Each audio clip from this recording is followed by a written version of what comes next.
X3. С вами Максим Буренков, и это байк чек. Мы купили BMX с Авито за 14 тысяч рублей. Нам еще делали скидку, поэтому за 13 500. Это BMX VZ People 2014 года.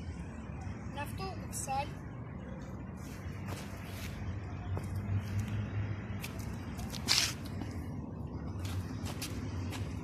На рулевой сальт.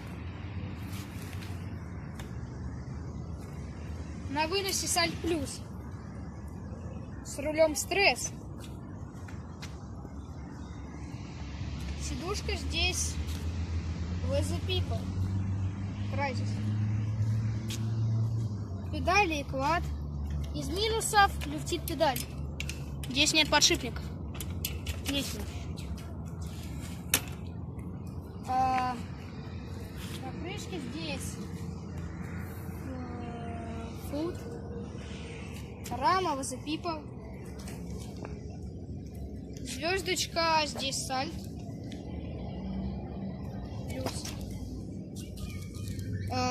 Здесь прикольные колпачки, граната.